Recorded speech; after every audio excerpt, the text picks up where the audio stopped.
Anticipated Lakers debut, it's in the books, and tonight we get another look at the Lakers' new lineup as they take on the Jazz again. This time, though, it's in Utah. Dave McMenamin is in Utah joining us now. Dave, the Lakers, they were rolling before Luka got there, and they looked just as strong with him in the mix. So what is the plan for Doncic tonight in Salt Lake? Yeah, Malika, a couple hours ago, he was upgraded to probable by the Lakers. And so J.J. Redick, as he told us the other day, he anticipated to have both Luka and LeBron in the lineup again before the All-Star break begins. Luka's at around a 30-minute restriction, I'm told, and he only played 24 minutes in his debut because it was such a blowout. But that will give him enough time to continue to get acquiesced with his teammates. J.J. Redick's big compliment for both Luka and the rest of his guys on Monday was the fact that they played, quote, agenda-free basketball. He loved that it wasn't Luka trying to get his numbers. LeBron wasn't trying to get numbers. AR wasn't coming off a career-high 45 and trying to get 40 again. It was moving the ball to an open man, playing hard defense, playing as a team. And if they do that, they're going to feel good about themselves with another win. Would be their 13th in 15 games heading into the All-Star break. Yeah, Luka said all of his nerves, they just sort of melted away when he stepped between the lines. Then he was like, okay, this is familiar being back on the floor, and it sounds like we're going to get to see him again tonight. Dave, thank you so very much. There are even more matchups, though, to keep an eye on across the association. All 30 teams playing some key matchups out west. Grizzlies taking on the Clippers. That's at Intuit Dome, where All-Stars Jaren Jackson Jr., James Harden, they will be in action in this one. And then fresh off making history, Kevin Durant and the Suns headed to H-Town to take on the Rockets, who've hit a bit of a skid there. Both teams looking to head to the All-Star break with a little bit of momentum for a late season run. Uphill battle here for the Suns, though, without Bradley Beal, and it's not looking good for Devin Booker either. Back east, Trae Young returns to his favorite arena to torment Madison Square Garden. The Knicks will be waiting, though, looking for some get-back after their NBA Cup loss earlier this season. And then another big matchup between All-Stars, the Bucks and the Wolves. Damian Lillard, Anthony Edwards, they're going to squabble up in a clash of top 10 three-point shooters this season. For more on Ant, let's hand it over to Kendrick Perkins. This is my camera. That's going to be your camera. Standing on business. Perkins, John, you better stand on business. Stand on business. Hell yeah, we standing on business today. Standing on business.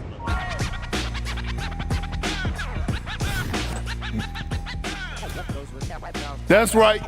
Ant-Man, the last couple games, last 3 games, he been giving people 40-piece wing dinners, all flat, habanero style. This year, averaging a career high 27 points per game, 5th in the league in scoring. Ant-Man has risen to the occasion, 2nd in the league in 3-point field goals made behind Steph Curry. The question is, does he have enough? He don't care who's around him. Damn it could be Malika, it could be Shanae, you did Perk. He's going to go out there and give you that work. He's been handling business, standing on business, the Ant-Man himself. Hey, look, no Karl Anthony Towns, no problem from an individual basis, but he's still a young group. Russ, James Harden, KD. And the coach, now the head coach, my guy for the Washington Wizards, Brian Keefe, was an assistant to Scott Brooks, and he was KD guy for us putting him through training. And even after back-to-backs, I used to watch KD, 3-man trapping them, taking bad shots, well, what we thought was bad shots, but that was real game shots for him. And so, you used to watch, we used to land in cities and watch him, have middle schools and high school gyms already set for him to go and train. He's a gym rat. And I remember KG calling me after I got traded, and he's like, hey, man, what that young fella like over there? And I'm like, he work harder than your ass. You know what I mean? Like, real talk, like, it's nothing bad that you could say about KD. And so when you see these results and you see these accolades and him reaching 30K, it don't surprise me at all. I saw the behind-the-scenes work. And that's playing with him. I imagine playing against him, UD, that is not a nightmare's task. Oh, my gosh. I mean, in the 2012 finals, it was like pick your poison. And we understood that we weren't going to beat these guys by just outplaying them. We had to outsmart them. So for us, it was trap James coming off the pick and roll. It was switch on Russ, and it was let KD go for 50 if he could. He was the guy we knew we could not stop him if he wanted to go for 50, but you really had to pick your poison with those guys. Yeah, what is it? Roses, lilies, hydrangeas, orchids. Kevin Durant, it's time for us to give you your well-deserved flowers. I'm a bouquet today. Just the fact that he's been in the league so long, career average at 27 points per game, that's 6th highest in NBA history. He really broke the mold of what a pure scorer truly is.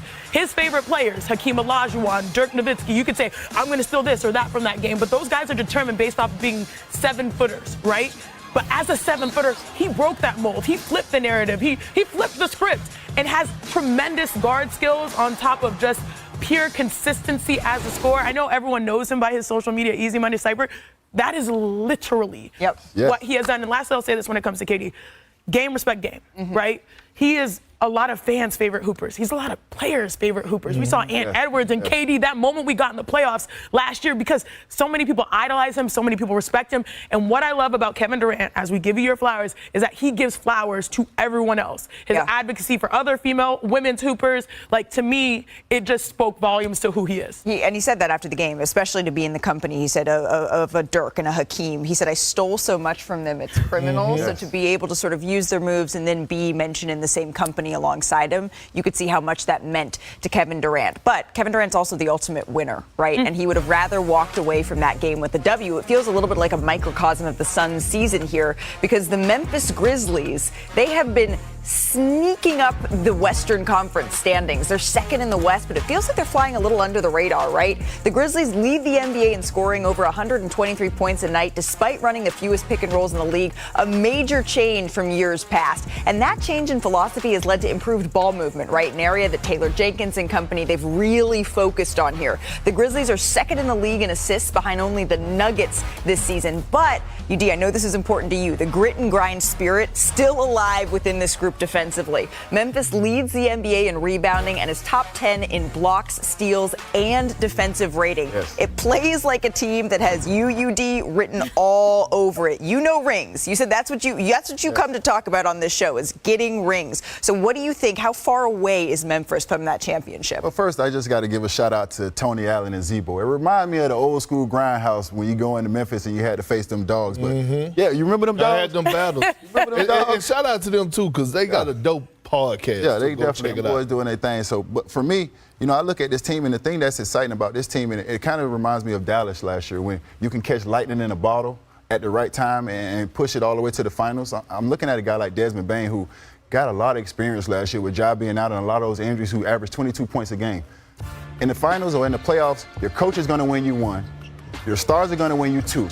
And you're going to need those other guys to get you one in the mud. And that's when Desmond Bane, G.G. Jackson, and all these other guys come into play. And that's what I'm looking for them to be able to do if they can get to the Western Conference Finals and handle their business. You know what's crazy? This is a team that made a lot of noise 2 years ago. You've had moments, Perk, you were welcoming everybody to the dark side, but I think they like flying under the radar. They have a chip on their shoulder this year, and I think, honestly, this team goes, we all know Ja Morant, they go as Jaren Jackson Jr. goes. We talk about this as a team that is leading the league in scoring. He leads the team that leads the league in scoring at 23, having a career year. And especially given that this year, I feel like we saw the subliminals of the Anthony Davis trade is realizing the value of bigs in the West. Having a big is a separator. That's why OKC is very happy to have Chet. That's why the Rockets, they have some concerns about what they can do. You need a Jokic stopper. You need a Jokic stopper, absolutely. And they have someone that has capabilities on the defensive end, but also is playing his best offense alongside one of the most electric players in basketball, Ja Morant, plus a supporting cast. I think they like flying under the radar. Well, look, I don't think they're a legit championship contender right now, and that's okay, because for the Memphis Grizzlies, this season wasn't about championships, a championship for them. This was about them getting their culture back, right? Over the last year and a half, they were drowning, right? Because of off-the-court things. We know things was going on with Ja Morant. Now, all of a sudden, they get their life jacket back, and they're doing things the right way. They got their identity back, because if you look at their roster, yes, you know they got Jaren Jackson Jr., Ja, and Desmond Baines, but the young fellas that they're allowing to grow, Scottie Pippen Jr., G.G. Jackson, the kid Wells, Zach Edey in the starting lineup. So they're a year or two away from actually going and trying to go complete the mission, but damn it, they're in the right position. They just needed to get their field back and get back above water, and that's where they are right now. But they don't want to be a feel-good story this year. I get it. Jaren Jackson Jr., he told me, what is a successful season for them this year? And he said it's a championship, plain and simple. They felt like they were there to forget what had happened here. 8 seconds left. Sixers down 2. Okay, watch Joel Embiid right here. He is wide open, opts to drive, which, to be fair, we've seen him successfully take advantage of before, but he ends up turning it over. So, Perk, what did you see on this play? What had happened was what? Well, look, Tyrese Maxey set the table for him, drew 2 defenders, had him a wide open 3. Look at the fans in the stands. Jesus, Mary, and Joseph knew he was supposed to take that shot. He tried to drive in traffic, and got the turnover. Look, UD, I don't know, Shanae, is it a lack of confidence? Well, we've seen him execute like this before against what a little windmill. You're not going to get a better shot than that shot he had at the top of the key. Most of the time in the NBA, when you turn down bad shots, it ends up being a turnover. I mean, when you turn down open shots, it ends up being a turnover. But where is he going? Again, where is he going? And man, it gets to the point, I think right now, Joel Embiid is in a bad place mentally, right? We heard the reports, what was it, last weekend about, him needing surgery, and here we are again. Another year, I'm talking about another year. He needs to shut it down. There are, 1,000 games? 13. 13 games below 500? Put a plan in place. Yes. Because what are you going to what are you going to do? What are you going to do? Here's my question. Are you going to let it ride out through the rest of the season, then him have surgery, and then we back to this place again next training camp? No. I'm right there with you, Perk. Guess what? Fool me once, shame on you. Fool me twice, shame on me. So you said it last year around this time. You said it on January. Oh, wow. You got the receipt. January the 31st of last year. So we're a couple days late this time. But I think it was troublesome because it was the summer of the Olympics, and you have an opportunity to get gold, and I think that's what he was pursuing. But you're right. You said they need a plan. Their insurance policy failed in the sense of getting Paul George, having Tyrese Maxey, knowing that they're going to be days without them. Starting off the season with only maybe one for the first 20 or 30 so games available puts you in a hole. And now when you're trying to play catch up and you're not fully healthy, that really puts you in the sunken place. And shutting him down for the season and having surgery, that's just the beginning. That's the easy part. The hard part is he going to commit to the rehab? Is he going to commit to being his best version? I feel like he is, though. Harder. Don't you feel like? I don't know what he does when the lights off. I don't know. But how about this? We've all dealt with nicks and knacks. I know Perk and I have. Sometimes it's hard to give 100% when your body is not capable of what that standard is. And I think sometimes it's hard to work out when you know that it affects your body. You have no explanation for what's happening with his body. Everybody 100% is different. Your 100% could be different from mine. His 100% could be different from mine. The year I got hurt and the year we went to the finals, the first year we put the Heat together, I missed that whole year with a Liz Fink injury. Yeah. I had never experienced that injury before. Yeah. Guess what? I ended up looking like an action figure because I worked out so much. I was big as I ever was in my life. My arms was pumped up. I looked like Popeye. But I was engaged. Every day I was doing something. So when I got back, I was ready to perform at a high level. So every day he can be making additions. He could be putting something in the tank. But guess what? You were able to do that because of the culture and the franchise you were with. Right? Pat Riley also, you knew that it was a certain level of accountability and a certain level of excellence that you had to be in that, putting in that work. That's not a knock on you, UD. Yeah. But what I'm leaning towards is I'm looking at the Philadelphia 76ers. Daryl Morey, you still are saying that this guy is your franchise guy. I don't believe that. I believe it's Tyrese Maxey. Okay, cool. If you do believe that, bring in all the troops that are going to help him. Put this plan together and say, Joel Embiid, you're going to follow this. These are your doctors. Yes. These are your strength and athletic people. Yeah. This is your opportunity to reclaim the narrative. The reboot needs to start now. And I think the issue that they had is they've been trying to play in the gray area so much. Like, oh, maybe he can play. Maybe we can put it together. Nah, it's black and white. If he's not healthy, give him the best chance moving forward for them to come together when the season starts next year with the best foot forward. And I just want to be really clear on the report that you're referencing. It was from Lisa Salters, and she reported that Joel Embiid told her that he believes that he will likely, quote, likely need another surgery and long recovery period is what she reported during the game in order to get fully healthy. And again, when this 76ers team was put together, it was put together to alleviate the load for Joel Embiid so that he could take a couple games off, if you will, because he knows his body and it hasn't held up through an 82-game regular season. And unfortunately, we're seeing that yet again. Should we get to some good news? Please. Yeah, we get some assists for Josh Hart here, Shanae. How are they getting it done? Look, I love what I see from New York right now. Karl Anthony Towns has been right at home under the bright lights of Madison Square Garden. And you remember what he said about being a grown man? Well, he has a game to back that up. So let's dive into the Knicks tape. Producer Jarrett, baby, let's get into it. So one thing I love is he's so talented of a shooter, but he's capable of playing one-on-one, put you on an island outside of three, and he does not settle. Instead, he gets downhill, and he's so committed to playing through contact. That's and one son. How good is he? Look at this right here. He had 10 layups and dunks, his third most in a game this season versus the Indiana Pacers. Now, that's great. That's why he's able to unlock his three-point shot.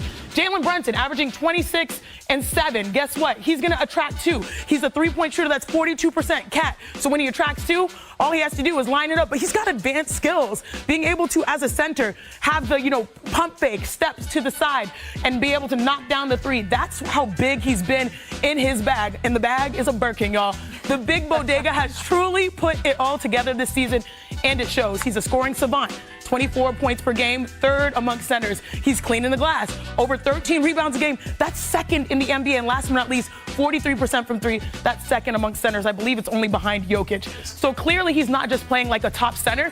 He's playing like a league superstar right now. And that is why the Knicks, that's what they expected when the teams are in action. And I know it's only been 2 games for the Warriors since Jimmy Butler joined the lineup, but it's been a success to start here. Jimmy, he seems to have unlocked Steph's offense. He's averaging 36 points over the last 2 games. Here's Draymond Green on the moment he and Steph found out about the Jimmy trade. Steph, he looked like he got belief. He said to me in Utah after the trade, he looked at me and he said, man, it's crazy because it just dawned on me that, like, this is it. This is the last ride. Last ride. We're not ready to talk about that yet. We're not ready to talk about the last ride of greatness yet. But if it is the last ride for the Warriors, UD, you have said that Jimmy Butler is the best screener. No.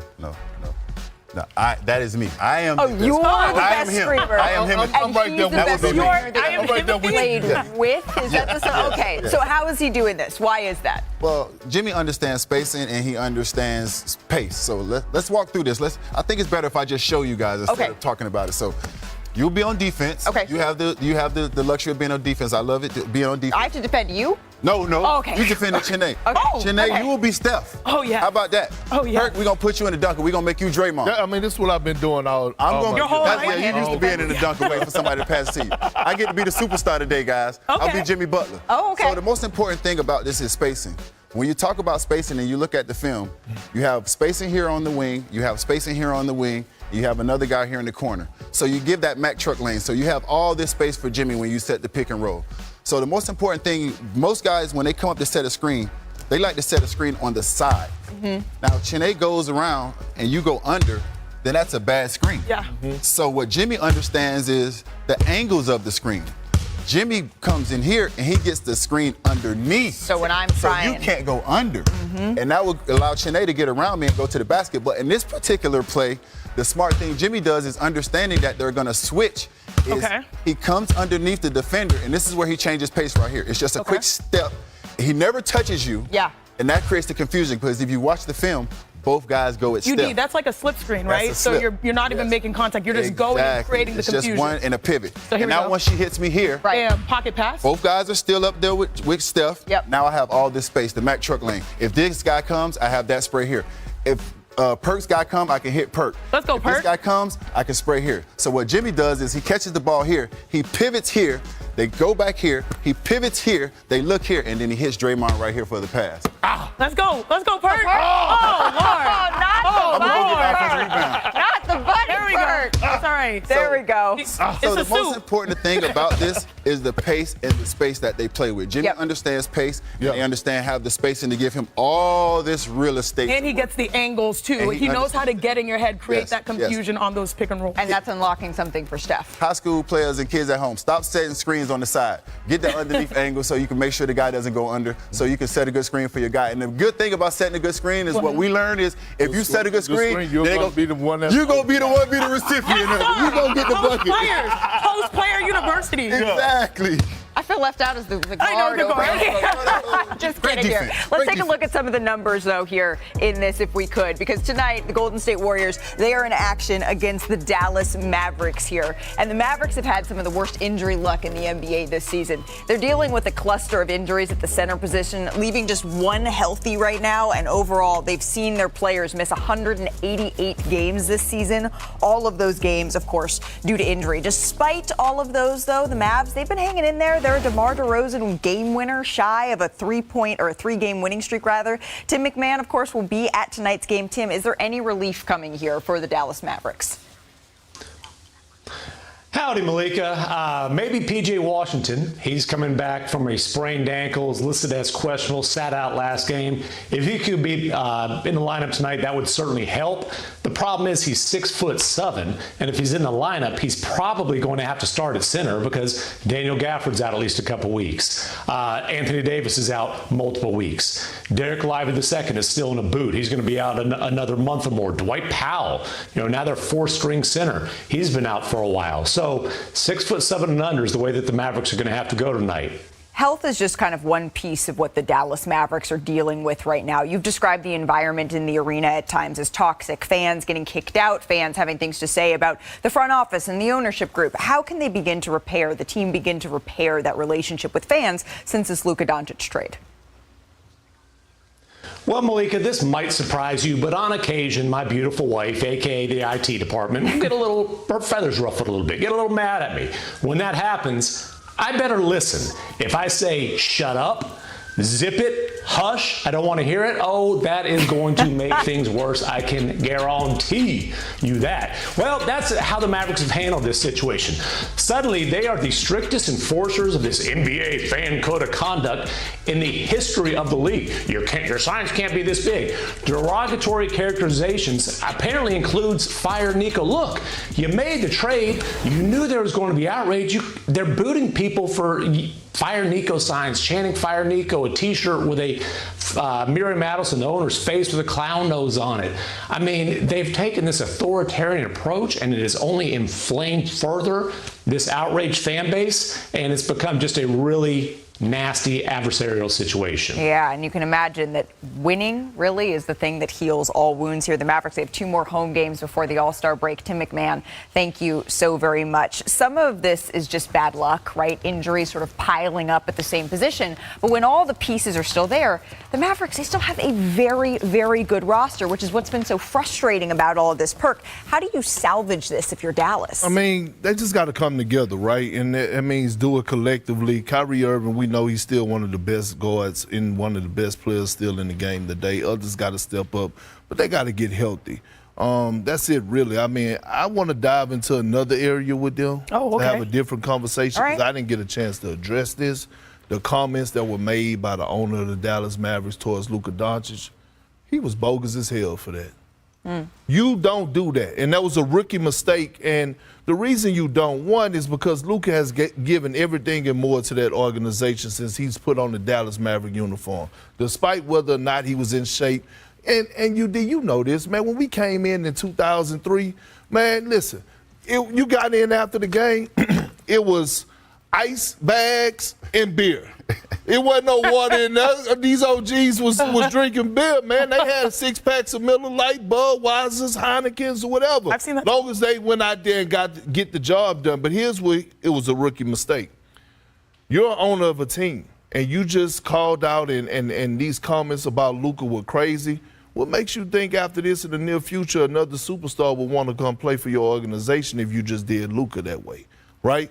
Things that's known don't have to be said. Like those comments were unnecessary, and I just wanted to get that off my chest. I just want to make sure that everyone understands the comments that you're talking about. So what Perk is referencing, obviously, is Mavericks owner Patrick Dumont. He said that if you look at the greats in the league, the people that you and I grew up with, this is what he said to the Dallas Morning News. They work really hard every day. They have a singular focus, and that focus is to win. That's who we want. I'm unwavering on this. The organization knows this. This is how I operate outside of basketball. That's the only way to be competitive and win. Let me bounce this off of y'all, though. Think about this.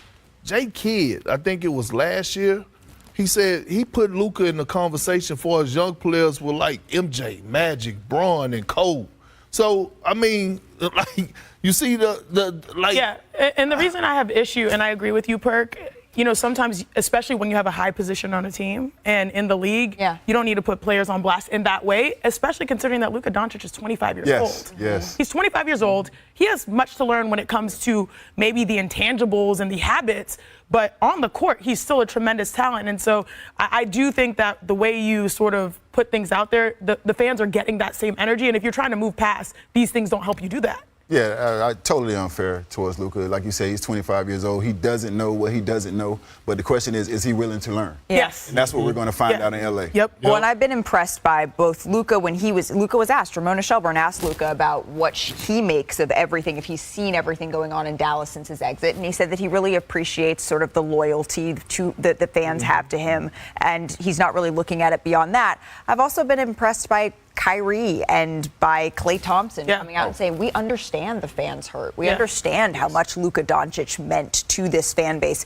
Give us the opportunity to try to work together to right this. But they are the adults in the room, the Kyries and the Clays, in what they are saying. And I think that I hope that becomes a balm to these Dallas Mavericks fans. No, I'm with you. And again, it comes down to health. Right, like get past the All-Star break, get Daniel Gafford back, and then work on getting AD and then Derek Lively down the road. But again, they have the necessary pieces for guys to step up just to get them through this, even if it's in the play-in. Okay, Mr. Falsetto Perk. What that mean? That means your voice, and when you get passionate, your voice goes up. I love it. In your words, Perk, you got to stand 10 toes down on your decision. So when you make a decision that is this controversial in NBA history, instead of trying to explain it, let the work show itself. No, I think it hurt after AD went down to be like, oh man, like we don't have the momentum to go off of this.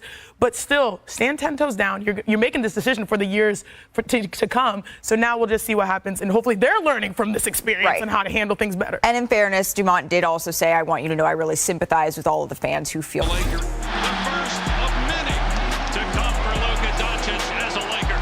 Doncic fires down court to James in stride. This pairing is so unique in so many ways. 14 points, 5 rebounds, 4 assists. Luka Doncic's debut is complete. And he takes the court for the second time tonight as a Laker. What will Luka do for an encore after those 14 points, 5 rebounds, and 4 assists in his debut? Let's bring in our NBA reporter, Dave McMenamin, with the foliage curtains behind him. Dave, Luka was on a minutes restriction for his debut on Monday. What can you tell us about the plan for him in Game 2?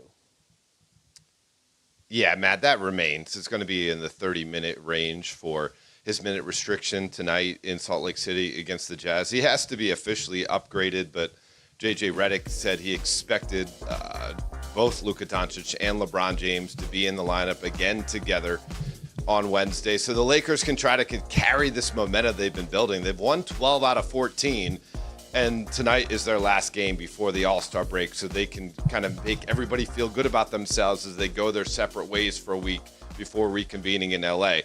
Now, Luka, they did a lot of good things in Game 1 that he played with the Lakers, but there was some rust, 1 for 7 from 3, and only played 24 minutes. But J.J. Redick said that Luka and the entire group played agenda-free basketball, so it wasn't about individual stats. It was about helping each other out on the court. Yeah, I don't think a lot of people realize it. We hadn't seen Luka since Christmas, and this trade comes in and everybody wants it to perform right away. But before the All-Star break, if you can get them some reps going into more rest, it's only going to benefit them and LeBron, which, by the way, how's he been adjusting to life with Luka? LeBron privately, behind the scenes, has been very, very excited about the prospect of adding Luka Doncic to this group. You know, J.J. Redick likes to use the term basketball sicko. Basketball sicko is what LeBron James is. He loves the game. He eats and breathes it. And to have someone with the abilities, the court sense that Luka Doncic has, it just makes LeBron think about all the possibilities they can have on the court together. You know, he got to the arena the other night before Luka's debut, about 3.5 hours before tip-off, and there was 18,997 gold, number 77, Lakers Luka T-shirts on all the seats. LeBron took one of those T-shirts, put it on himself, and went through his pregame warm-up. That, if anything, shows how excited he is to have Luka as a teammate. Yeah, and I think LeBron knows as his career winds down that he's going to have to hand this franchise off to Luka Doncic, but to get there, they can make some pretty sweet basketball music until that time happens. Dave McMenamin, always making music with us. Dave, thank you. All right, we are back with Anscape senior writer David Dennis Jr. So, David, what are you hoping to see from Luka in this second game and then after the All-Star break as well? Yeah, so in the short term, I want to see Luka get some of that rust worked out, work himself into shape, which I'm sure he will do. But in the long term, the biggest adjustment that Luka Doncic needs to make is on the defensive end. That guy needs to improve his defense if the Lakers are going to stand a chance without Anthony Davis, who was, of course, the big defensive anchor on that team. And I know there's been a lot said about Luka and that defense, but we've seen him be able to do it. Last year, with that Dallas Mavericks team, their run at the end of the regular season was about defense. Luka was first in defensive rating as an individual player for the last month of the season. So he can do it. I think some of that defensive fall off has come from the fact that he's been the primary ball handler and has a high usage rate and has been gassed. That's not the case with the Lakers anymore because LeBron's going to hold the ball some, Austin Reeves is going to hold the ball some, and Luka has to use some of that energy to be a better defender if they're going to make a run in the playoffs. The other thing is Luka said that there's a lot that he has to prove. I feel like that is one of the things he'll definitely be working on. So the Lakers, they currently sit at 4th in the West. What do you see as the ceiling for them this season now with Luka in the fold? So the Lakers ceiling is about like 6'10", 7 feet tall, which is the size of a lot of those centers in the West that the Lakers are not going to be able to compete with. The Jokic's of the world, the Chet Holmgrens of the world, the Albert Şengün's of the world, the Jaren Jackson Jr.'s. The Lakers had a trade, of course, that fell apart at the trade deadline, and now they're kind of stuck with Lynn, who they just picked up, and Hayes, and that's not enough in the middle to compete with those big guys in the West, those centers. The Lakers are going to have to find a way to either make up for it offensively, going small, or doing something because they are in trouble if they have to line up with an all-star level center on the other side of the court come playoff time. Apparently, Shannon Sharpe think there's